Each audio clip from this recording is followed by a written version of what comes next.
Day off sa trabaho, matik, legs workout yan. Charot lang. So may pasok tayo ngayong araw guys. Nag-legs workout tayo ngayong araw guys kahit may pasok tayo sa trabaho. Pero itong gagawin nating workout is mabilisan lang.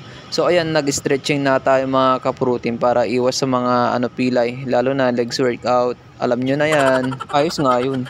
So ang gagawin natin ngayon mga kaprotein is lightweight lang tsaka mabilisang workout lang to. So tara, pagkatapos ko nga nag-stretching mga kaprotein, ayan nag-step lunge naman tayo para sa warm up natin. So ang ginawa ko dito mga kaprotein is 1 set lang tapos 20 repetition.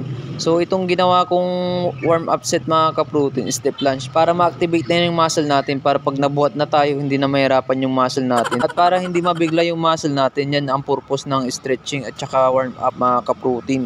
So pagkatapos ko nag-step lunge mga kaprotein, ganun pa rin yung ginawa ko, step lunge ulit. Pero dito is nagbuhat na tayo ng dumbbell. So ayan, ang ginawa ko dito mga kaprotein is 4 sets tapos 20 repetition.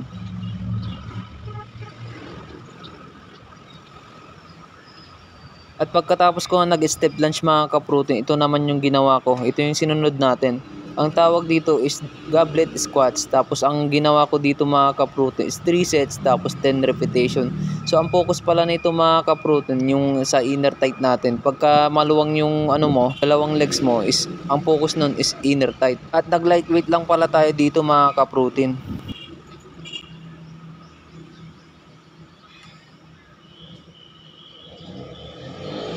At pagkatapos natin nag-goblet squats, ito naman yung sinunod ko mga kaprotein.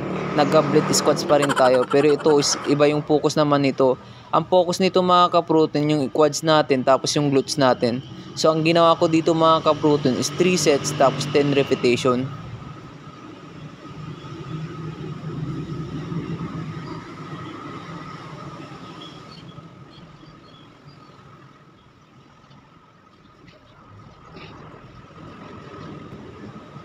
At pagkatapos ko nag-goblet squats mga kaprotein, ito nag-RDL naman tayo. Ang focus niya is yung hamstring natin. So ayan mga kaprotein, ang ginawa ko dito is 4 sets tapos 9 repetition. May nagtatanong pala sa comment section na dapat daw pagka nag-RDL, dapat straight lang daw yung tuhod. Pwede naman yun, pero itong ginagawa ko kasi, yung focus nito is yung hamstring natin tsaka yung glutes natin. Guys kaprotein, may natutunan na naman ako. Ayos nga yun. So dati mga kaprotein, tuwing day off natin tayo nagle-legs, pero ngayon is nag-legs workout tayo kahit hindi natin day off. Kasi ang dahilan mga kaprotein is yung upper natin is medyo masakit pa, kaya nag-legs workout na lang tayo para maka-recover yung upper body natin. Ayos nga yun.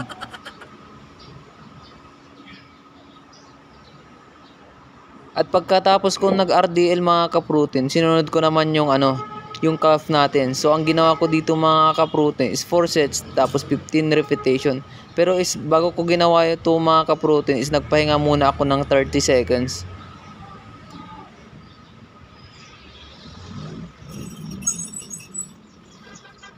So yun lang yung mga ginawa natin workout mga kaprotein sa legs natin. So yun lang mga kaprotein. Bye bye!